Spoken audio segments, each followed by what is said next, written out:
In Zelda Tears of the Kingdom, rupees are so incredibly important that you can't ignore them. You need them to buy armor, upgrade it, replenish your arrow supply, basically everything. And that's why in this video I will show you the best methods to farm rupees in Tears of the Kingdom. Have fun and let's go! The first method, which is also one of my two favorite methods, is farming meat. And yes, I know it sounds totally wrong, like oh come on, how can that be worth it? Well, you're wrong. Actually, it's the second most effective and also the easiest method in all of Tears of the Kingdom. All you need for this is a horse, no matter which horse you choose, a bow and arrows, and either a cold resistant armor or a dish that protects you from the cold. You can find bows in monster camps and you can get the perfect cold resistant armor in the Rito village. If you don't want to spend money on the cold resistant armor, you can simply get the winter pants from the Great Sky Island, which is the game's tutorial. Just teleport to the shrine where you get a sand, turn around and go through this route using a sand. If you walk a bit further towards the tree, you'll find a chest on the right side with the winter pants in it,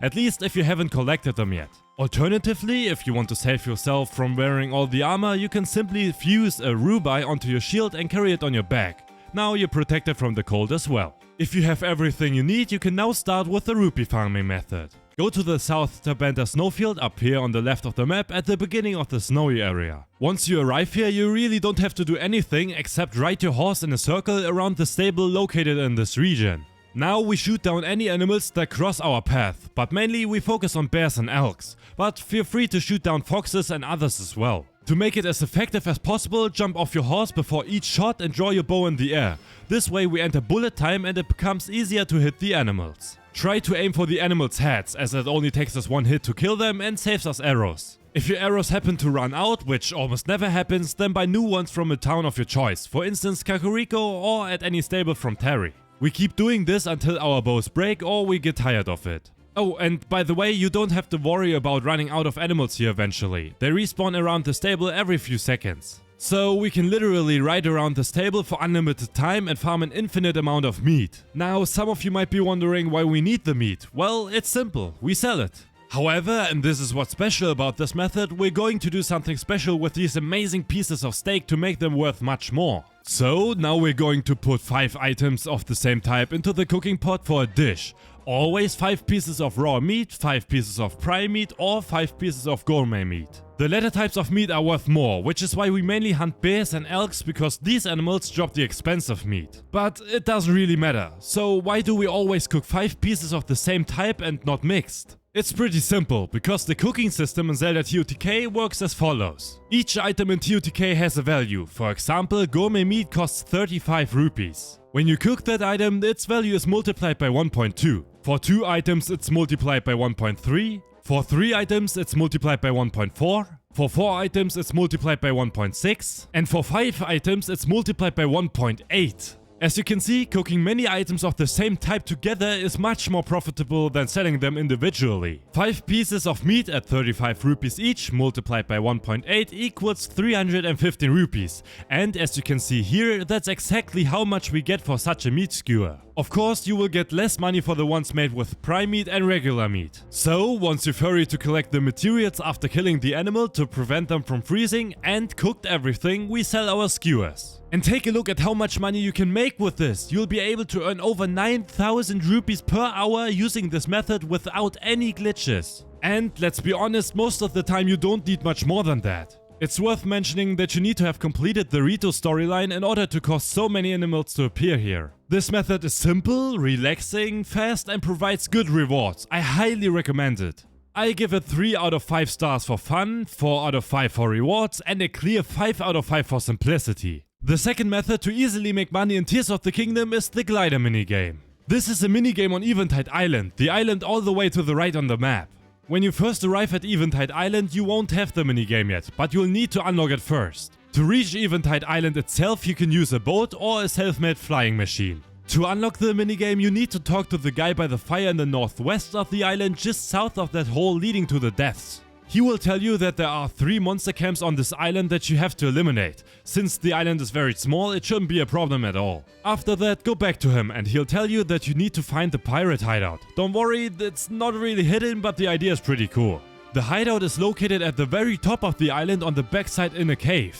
There you have to defeat all the enemies, well, mainly just the boss bokoblin, and then activate the shrine that appears. If you now talk to the man one last time, he will unlock the Rito and the old man at the top of the island. When you talk to them, the minigame starts, which involves landing with the glider as far as possible in the center of a circle.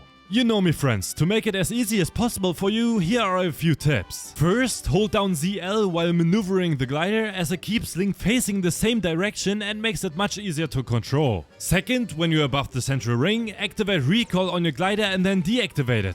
This way you will immediately drop like a sack of potatoes right where you were, landing in the center every time. The entry fee for this is 20 rupees, and landing in the center earns you 100 rupees, so that's a gain of 80 rupees for each attempt. With this method, you can make approximately 6,240 rupees per hour. I give this method 2 out of 5 stars for fun, as it gets repetitive very quickly, 3 out of 5 stars for rewards, and a perfect 5 out of 5 stars for simplicity. The next method will surprise most of you, but you'll love it. We're going to feed animals. But not just any random animal we come across, but these cute creatures called Don-Dons. To reach them, we need to go to the northwest of Farron, the jungle area, up here on the top left to the Bonrust forest. In the forest, we'll find a small farm with 5 buffalo-like creatures, the Don-Dons, who love to munch on luminous stones. Now you're probably wondering, Zelda-senpai, how am I supposed to earn rupees with these big dumb companions? Well, it's quite simple. We place a luminous stone in front of each of these Don-Dons, wait for them to eat it, come back in a few hours, and now we collect the ores or gemstones they've produced from the luminous stones. If we ignore how these stones must have traveled through the system, we can potentially make a lot of money from this. It's really difficult for me to give you an exact figure on how many rupees you'll make with this method, because the gemstones you receive are random.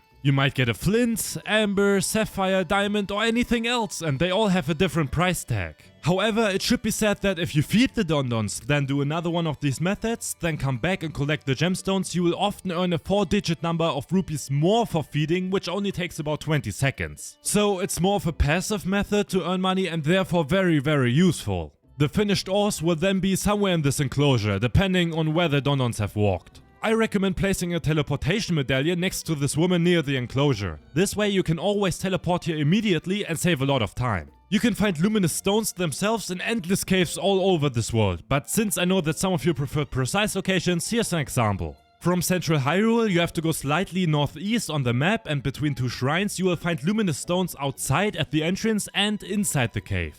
I give this method 4 out of 5 stars for fun, 5 out of 5 for rewards, 5 out of 5 for simplicity, and 101 out of 5 for cuteness. The next method may not be available to all of you, but it's pretty much the best in the entire game, namely amiibos. And okay, I know that many people don't like amiibos because they're very expensive and give other players who own them big advantages, but here's the thing. I heard on the street, wink, that there are other ways to obtain the rewards without owning the amiibo, which you might learn from other viewers in the comments, wink.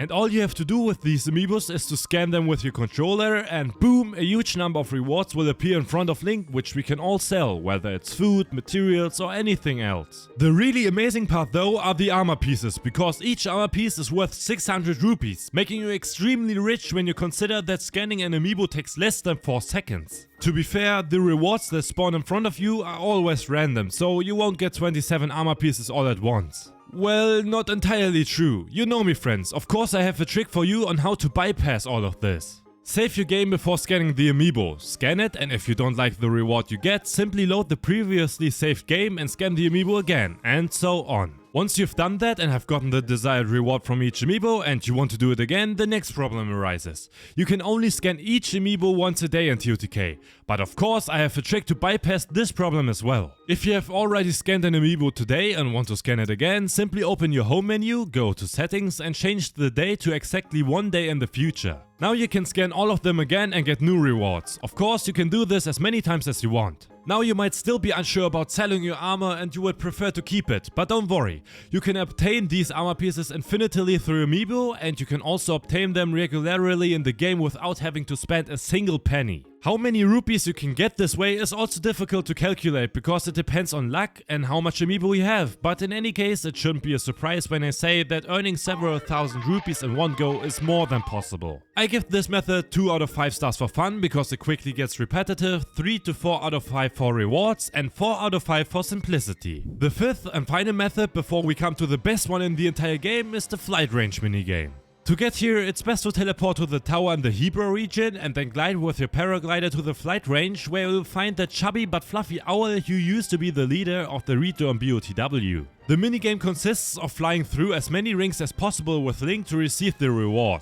When you first talk to the owl, he lets you do the beginner's challenge, in which you have to fly through 15 rings within a certain time, and if you succeed you get 50 rupees. After that you can always do the advanced course, which you pass if you fly through 35 rings. You always pay 20 rupees to participate, and for successfully completing it you get 100 rupees, so you earn 80 rupees per run. But to always reach the 35 rings within the prescribed time with a 100% certainty, I've summarized the by far best strategy for this minigame. When you start the challenge, always jump down and veer to the left, then dive through a ring column. When you reach the bottom, resurface completely at the next ring, dive through the next one again, and so on. This way you should be able to get all 35 rings and have a few seconds of remaining time. Just like with the first method of farming meat, you also need to have completed the story quest of the Rito for this minigame. Through this method you can earn approximately 7200 rupees per hour. It's very similar to the previous Birdlight challenge, but it requires slightly less time per run, resulting in more rupees. I give it 3 out of 5 stars for fun, 3 out of 5 for rewards, and 3 out of 5 for simplicity. The last and by far the best method in all of Zelda Tears of the Kingdom to currently earn rupees is to farm ores. And wait, yes, I know what you're thinking.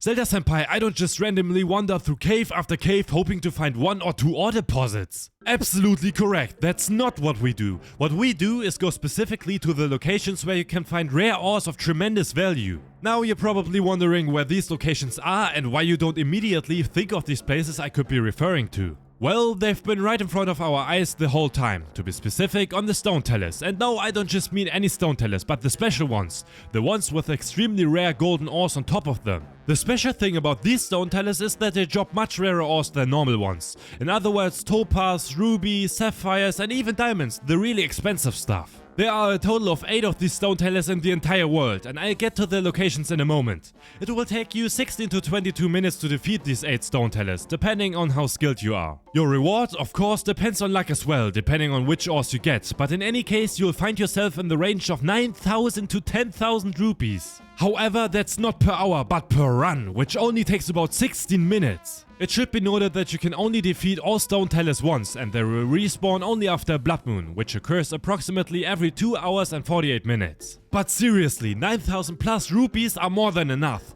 If you want more because you want to upgrade all of your armor, then you'll have to gather other materials, which are also needed for the upgrades anyways. And when you're done with that, the next blood moon is already there, and boom, another 9,000 to 10,000 rupees in a little more than 15 minutes. But that's not all. In addition, you also get a stone teller's heart from each stone tellers, which you can attach to any weapon, giving it an attack boost of 33 damage, which is far from bad.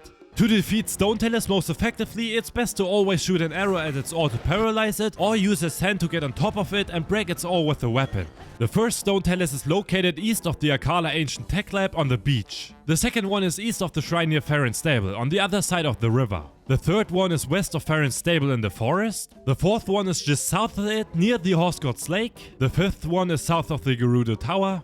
Number 6 is on the way to Gerudo inside a cave. The 7th one is north of the Gerudo Highlands in a gorge. Remember that you have to stand on top of the stone tellers for it to awaken. And the 8th one is northwest of the Korok Forest, west next to the hole into the depths. And by the way, you can also kill lionels and sell their hooves and horns. They give a ton of money. Although I mentioned that you don't have to go through caves to find gemstones, if you see one of those cherry blossom trees, always make sure to throw an apple into the bowl and Satori, a legendary creature, will appear. Satori will then mark all the cave entrances and the landscape with blue light, so quickly mark them on the map and feel free to explore. If you run out of ore breaking weapons, simply fuse, and yes, I know it sounds completely crazy, a zonai cooking pot to your weapon and voila, the ores won't be a problem anymore. And now I congratulate you for knowing the by far best rupee farming methods in all of Tears of the Kingdom, which don't require any glitches. The thing is, if you really want to have the best and rarest items in all of Tears of the Kingdom to be able to defeat any enemy, it's not enough to just have a lot of rupees and be able to buy good armor. I mean, do you want to throw money at your enemies or what?